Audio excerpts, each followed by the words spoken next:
She called me her driver right in front of the man I would later marry. I remember the look on Philip's face, a flicker of confusion, quickly replaced by the kind of polite smile powerful men wear when they're deciding whether you're worth acknowledging. Linda, glowing in her champagne-colored dress, looped her arm through his and said, "Philip, meet Rory. He's my driver. Punctual, quiet, very reliable." Her words sliced clean through me, and still I smiled. Not because it didn't hurt, but because that was the moment I knew I would leave her. Not angrily, not loudly. I would disappear in the way she feared most. By rising so far above her, she'd have to squint just to see the man she once buried in silence. Philip shook my hand. His grip was firm, and his eyes lingered a little longer than necessary. "Driver, huh?" he said. "You have the presence of someone who runs things, not someone who takes orders." Linda laughed, brushing off his words like lint from her dress. "You're too kind." The conversation moved on. She steered Philip into the crowd, introducing him to people who mattered. I wasn't one of them. I stood off to the side, invisible by design. But I watched. Not just her. I watched how Philip moved, how people leaned in when he spoke, how rooms shifted to make space for him. I wasn't envious. I was taking notes. That night, I didn't go home with Linda. She was drunk on flattery and ambition, and she didn't even notice when I walked out. I drove alone, windows down, her perfume still lingering in the car like a warning. Every promise she ever made replayed in my head, how she said she couldn't have made it without me, how she called me her anchor, her constant, her love, and now, just a driver. By morning, my resignation letter was in her inbox. I didn't wait for a reply. Instead, I showed up at Philip's office in a pressed suit and left with a job offer she would never see coming. My name is Rory. I used to believe that loyalty could fix anything, that if you loved someone hard enough, long enough, completely, enough, they'd never stop seeing your worth. Linda proved me wrong. We met at university, back when dreams were still made of soft things like handwritten letters and long walks through campus. She was ambitious, magnetic, the kind of girl whose eyes always looked just beyond you, like she was already living in a future no one else had caught up to yet. I was quiet, observant, good with people, but rarely the center of a room. She noticed me anyway. It started with small things. She once forgot her umbrella, and I shared mine. She complained about math, and I helped her study. She laughed at my notes in the margins of textbooks and said, I made boring things look beautiful. I fell in love with the way she said my name, like it had weight, like it mattered. By the time we graduated, Linda already had a following. Not just on social media, but in real life. She was on billboards by 25, gracing talk shows by 27. She didn't explode into fame. She climbed toward it, one calculated move at a time. And I was there for every one of them. I was the one behind the camera when she filmed her first audition tapes. I skipped meals to work extra shifts so she could fly out for castings. I listened to her rehearse the same monologue 100 times. I believed in her more than she believed in herself. We moved into a modest apartment once her name started appearing in entertainment columns. She wanted a bigger place, but I told her we should wait until it was stable. She nodded and kissed my forehead, saying, "You're right. You always keep me grounded." I didn't realize then that what she meant was I kept her small. In private, Linda was soft. She clung to me when she had nightmares, curled into my chest when tabloids tore her apart. She called me her safe place, her quiet, her truth. But in public, things began to shift. She no longer reached for my hand when cameras flashed. She stopped introducing me at industry dinners. And when her manager asked her to attend events solo to protect her image, she didn't even argue. I swallowed it all. Every insult wrapped in glamour, every omission dressed up as strategy. I told myself it was temporary, that when she finally had it all, she'd come back to the man who stayed by her side through everything. But the higher she climbed, the further away she drifted. And I, still clinging to the past, started to become a shadow of the man I used to be. People say love is blind. It's not. Love sees everything. It sees every flaw, every selfish act, every betrayal, but chooses to forgive. Until one day, you don't. That day came for me at the corporate gala where Linda looked right into the eyes of the man who signed her paychecks and said, "This is Rory, my driver." Her words didn't sting because of what she called me. They stung because of how effortlessly she said them. No hesitation, no flicker of shame, just a quiet, cruel convenience. As if erasing me made her shine brighter. That was the first time. I looked at her and saw a stranger. We drove home in silence that night. Her heels clicked on the pavement as she stepped into the car. "That was exhausting," she sighed, tossing her clutch on the seat. "Can you stop by the bakery on 6th tomorrow morning? I'm craving almond croissants." She didn't ask.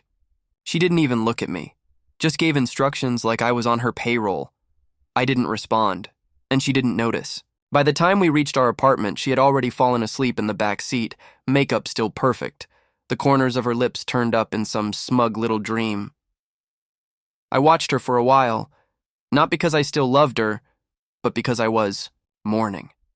Mourning the version of her I had believed in, the version who cried in my arms after her first rejection, who clapped the loudest at my college recital, who said, "Let's build a life no one understands but us." That woman was gone. In her place stood someone who'd trade love for status. And I had finally stopped waiting for her to return. Moved out the next morning. She didn't even call. It started with a photo. 2 weeks after I moved out, Philip called me into his office. He wasn't wearing his usual sharp expression. Instead, he handed me his phone silently and said, "You should see this." It was a picture. Linda, in the back of a luxury sedan, her hand resting on the driver's shoulder, her face tilted toward him, too close for coincidence. Her lips were parted in mid-laughter, her eyes lit in a way I hadn't seen in years. It wasn't the touch that shattered me. It was the comfort, the ease. Philip waited for me to say something. I handed his phone back and said, "I've seen worse." He didn't press. He just nodded slowly. "I figured you should know." I nodded too. Then I went back to my desk and stared at my screen for hours without seeing a single word. The driver in the photo wasn't just anyone. His name was Philip, Jr. and Philip's estranged son, young, reckless, and recently rehired into the company at Linda's request. She claimed she was just helping a friend's kid get back on his feet. I believed her. Of course I did. But the photo made things ugly. I remembered the way she used to come home late, her perfume faded and her phone on silent. I remembered the way she avoided my eyes when I asked how her shoots were going, how she said everything was fine in that clipped way she used when she was hiding something. I remembered how she stopped asking about my day altogether, like mine didn't exist unless it orbited hers. I didn't want to believe she was capable of betrayal. But there was a different kind of pain that settled in when I started to realize it wasn't just physical. It wasn't about the touches or the stolen time. It was that she was showing someone else the version of her I used to get, the version that giggled uncontrollably at dumb jokes, the version that whispered dreams at 2 a.m., the version that used to kiss me on the cheek when I worked late and say, "Don't stay up too long. I want you beside me when I fall asleep." I wasn't angry. Not yet. That came later. Because betrayal doesn't always hit you like thunder. Sometimes it's quiet. Like a room that's been emptied of laughter. Like a dinner table with one chair always cold, and then 2 days later, it stopped being subtle. I was walking past the lounge in the office when I heard Linda's voice. She wasn't aware I was nearby. She was laughing. Too loud. Too sharp. "Rory, he used to be obsessed with me. Sweet guy, but simple. I mean, he's in logistics now. That's fine for him, but we were never on the same level." I didn't breathe. I didn't move. I just listened. Philip Jr. responded with a low chuckle. "Simple's not a bad thing. Makes him predictable." Linda replied, "Exactly. He doesn't even know how many meetings I've had with investors without him. Poor guy probably still thinks I read the contracts I made him sign." Silence filled my chest like smoke. She hadn't just replaced me, she'd ridiculed me. And, worse, she had done it so easily. I left before they noticed me. Walked straight out of the office building, down 4 blocks, and into the cafe where she used to study scripts while holding my hand. I sat alone. That was when the anger arrived all those years. All the sacrifices. I gave up gigs, passed on music deals, disbanded my trio just to be there for her shoots, her brand launches, her stupid public image. I sold my guitar to buy her camera gear, and she handed everything I built to the same man who treated his father's legacy like a toy. I pulled out my phone. I still had copies of the original contracts, the ones she had signed with me before I left. I'd helped her shift funding, move her brand's intellectual property, protect her from tax penalties. She didn't read them. She admitted it herself. But I had. Every word. Every clause. She had no idea how much power she'd handed me. I was quiet. Calculated. And for once, I didn't feel guilty about it. That night, I started writing a letter. Not to her, to someone else. I couldn't sleep. Not because I was thinking of Linda. Not anymore. I couldn't sleep because every time I closed my eyes, I heard her voice. Simple guy. Predictable. Like I was a shadow trailing behind her, not the man who built her foundation from the ground. Up. The more I tried to shut it out, the louder it echoed. I walked through my apartment at 3 a.m. Lights off, just the sound of the city outside, humming like a broken promise. On the table sat the coffee mug she once bought me, white, chipped, at the rim. Best supportive boyfriend, cheap print. I picked it up and stared at the words until my hand started to shake. I didn't throw it. That would have been too easy. Instead, I placed it back on the table and sat in silence. I wasn't just hurt. I was tired. Tired in that bone-deep way. That doesn't come from lack of sleep, but from being stretched too thin for too long.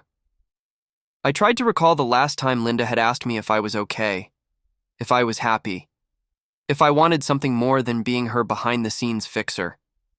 I couldn't remember. There were too many scenes in my mind now, her laughter while on the phone with someone else, the way she used to glance at me during interviews, but now barely looked at me at all. The late nights I waited up for her, only to hear the soft buzz of her phone and her whispering in the other room. Suspicion was poison. It didn't kill instantly. It crept, slowly, patiently. I kept trying to convince myself that I was overreacting, that maybe I was just insecure, that maybe I wanted to feel like the victim to avoid admitting that I'd been blind. But then I remembered the photograph, the hand on the shoulder, the look in her eyes, and the part that truly gutted me. She looked happy. I wanted to scream. I wanted to break things. But more than that, I wanted answers. Not just from her, from myself. Why did I stay so long? Why did I let her chip away at my identity, bit by bit, until all that was left was what she needed? Why didn't I leave the first time she silenced me with that smile and called me just a driver? I opened my laptop, scrolled through the saved documents, her endorsement contracts, my exit agreements, her brand deal summaries, all there, all legal, all mine. I could ruin her in a single click. I could tip off one journalist, one influencer, and the image she built so carefully would unravel like thread. But I didn't press send, because I didn't want revenge. Not yet. What I wanted was clarity. I needed to know if she ever loved me, or if I was just convenient. So the next morning, I put on a suit. Not the one she picked. The one I bought with my first paycheck after I left her world. I showed up. At the studio she was scheduled to shoot at. Her assistant looked stunned. I told her I was just here to talk. No drama, just truth. Linda came out 20 minutes later, adjusting her jacket like always. That perfect smile plastered on, camera ready. She stopped when she saw me. "Rory?" she said, eyebrows lifting. "Did something happen?" Her voice was smooth, controlled, like always. I just looked at her, at the woman who used to hold my hand so tightly at night. The one who used to say she'd give it all up if I asked. I didn't speak immediately. I let the silence stretch until it was uncomfortable. Then I said, "When did I stop being enough?" She blinked. Her lips parted, like she was about to lie, but then she didn't. She laughed, softly, almost sadly. "Rory, you didn't stop being enough. I just kept needing more." I nodded slowly. "That's honest," I said. She looked down, as if that made it better. "I never meant to hurt you. I just thought you'd always be there." I let those words settle in the space between us, and I realized she didn't love me, not really. She loved the version of me that made her life easier, the one that fixed her messes, stayed quiet, clapped for her at every stage. But she never once asked what I dreamed of, never once made space for my world to grow. I said, "Thank you for making it so clear." She tilted her head. "So what now?" I smiled, not cruelly, not bitterly, just clean. "Now I go live my life. And you get to watch it from the passenger seat." I turned and walked away. She didn't call after me, she never does. It had been a month since that final conversation. I thought the chapter with Linda was closed. I had moved on, at least that's what I kept telling myself. I was working directly with Philip now, trusted with more than logistics. Real strategy, high-level decisions, meetings where my voice actually mattered. I had a future that was mine alone, not borrowed from someone else's spotlight. But the past has sharp claws, and sometimes it waits until you're at peace before it rips back through the door. It started with a press leak. At first, it seemed like typical gossip, someone accusing Linda of misconduct on set, vague claims of unprofessional behavior. I ignored it. But within 24 hours, screenshots surfaced, contracts, emails, internal memos. They were mine, documents I had written and protected. Files that should have never left my archive. But there they were, plastered across entertainment news platforms with my name in the metadata. And somehow Linda had twisted them to look like I was the one who had sabotaged her brand. I was stunned. I double-checked everything. My private folders were intact, encrypted. But then it hit me. Linda still had access to one of my old cloud backups. She'd begged me once to share it, just in case something happened to her drive. I'd forgotten to revoke access. She hadn't. The story spread like wildfire. Ex-boyfriend turns corporate mole, leaks private data to destroy rising star. Her PR team played it perfectly. They posted carefully worded statements expressing sadness and betrayal. She gave interviews, eyes glassy, voice trembling, saying she still loved me but couldn't understand why I would try to ruin her career. People believed her, because they always do. Philip summoned me to his office. He wasn't angry, but he was quiet, measured. "I don't believe a word of it," he said, looking me in the eyes. "But the board is concerned, and the timing is too clean." I asked, "Do you think she did this deliberately?" Philip didn't answer, but his silence was all the confirmation I needed. Linda wasn't just trying to erase me anymore. She was trying to bury me. And what hurt most wasn't the lie.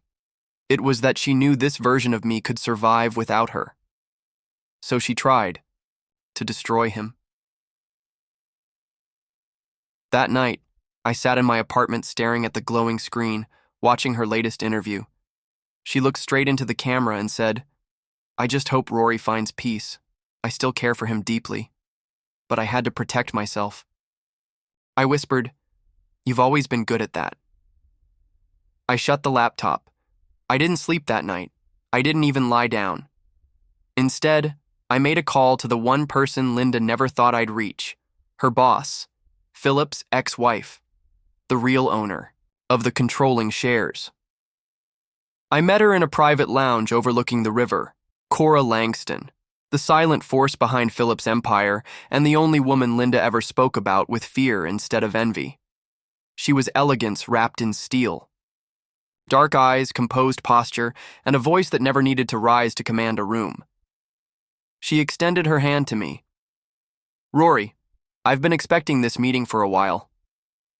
I sat across from her, unsure of what to say first. She already knew. Everything. Of course she did. Women like Cora didn't blink without knowing the next 5 moves. Linda's made a mess, I finally said. Cora smiled faintly. Linda is the kind of mess that believes she's a masterpiece, but she's sloppy when she's scared. And I know fear when I see it. I exhaled, the tension in my jaw easing a little. I need help clearing my name, and I need her to stop. Cora leaned forward slightly. She leaked your documents through your own archive, smart in theory, sloppy in execution. She left a signature. The legal team found it, a metadata trail. Weak encryption keys, amateur work, I blinked. So you have proof? She gave a slow nod, enough to sink her if I wanted to. But I don't play that fast. What I want is leverage. I frowned. Leverage? She raised a brow. She's trying to climb higher. She's applied for equity stake in the company. She's courting overseas investors, trying to buy her way into our boardroom. That makes her dangerous unless she's on a leash. You want me to be that leash? Cora's lips curved slightly. I want you to decide, revenge or redemption, for yourself. I didn't answer. I couldn't, because for the first time I wasn't sure which one I wanted more. We sat in silence. She didn't press, just handed me a folder, thick, official, full of data trails, timestamps, and digital fingerprints all pointing back to Linda. If you decide to use this, she said, I won't stop you. I left the lounge with the folder tucked under my arm like a loaded weapon. That night, Linda showed up at my building. I hadn't spoken to her since the media turned me into a villain. I hadn't expected to see her standing in my hallway.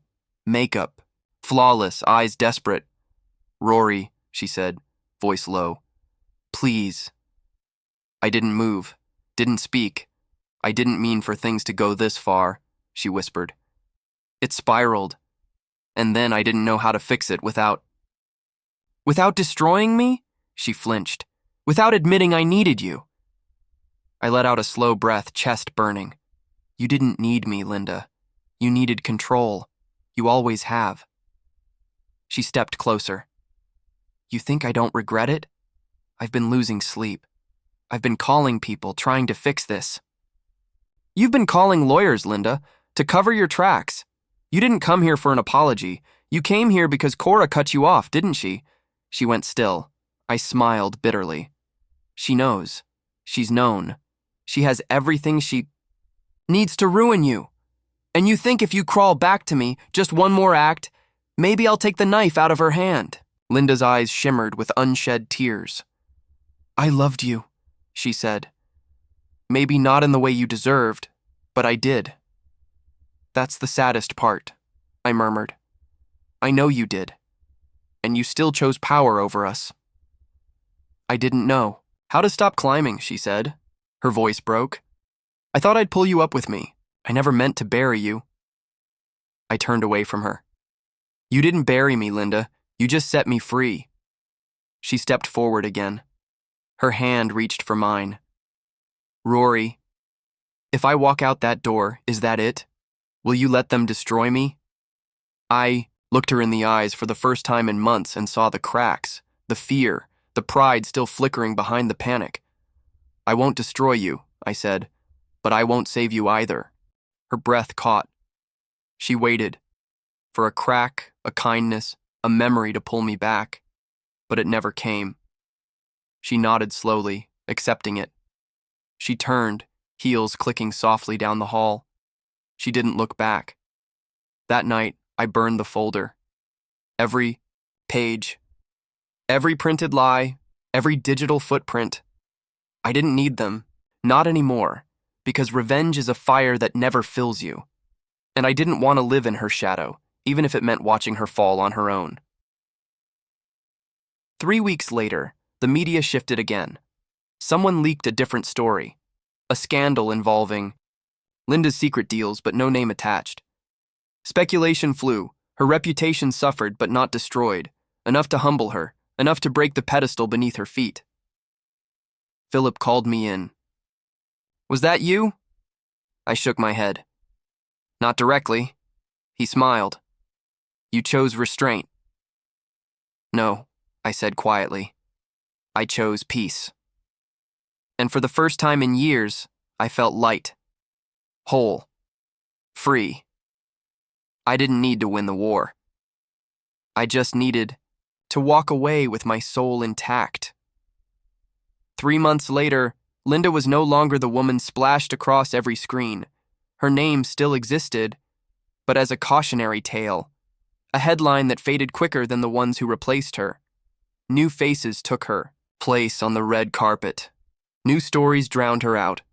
That's how this world worked. No one stays untouchable forever. She tried to recover, of course. PR rebranding, a few heartfelt interviews. One even included fake tears, where she talked about mental health and toxic relationships without naming me directly, but implying everything loud enough. She thought time would erase the fallout, but Cora made sure the industry didn't forget. And I didn't lift a finger. I was too busy building. Philip, now fully in my corner, offered me the position of strategic director for international ventures, a role that required intellect, discretion, and trust. 3 things Linda had always underestimated in me. Cora and I met once more for tea this time. She asked, "Do you feel better?" I shook my head. "I don't feel anything at all," she smiled. "Good. That means you're not acting out of emotion anymore. That makes you more dangerous than she ever was." But I wasn't looking to be dangerous. I just wanted peace. And I had it, until I got a call from an unknown number. It was Maria, Linda's former assistant. Her voice shook as she said, "Rory, I thought you should know. Linda's leaving the country. She's selling her apartment. She's giving up everything." I didn't ask why she was telling me. I knew. Pity still existed in some people. Not in me. Not anymore. But curiosity? That never died. So I went. Just once. To see her. She was standing in the lobby of the building we used to live in together, instructing a mover where to place the boxes. No makeup, no entourage, no camera-ready smile. Just a woman clinging to what was left. When she saw me, she froze. "Rory!" I stepped forward. "Don't speak. Just listen." She nodded, lips trembling. "I want you to remember something," I said. "When you called me your driver, you thought it was harmless.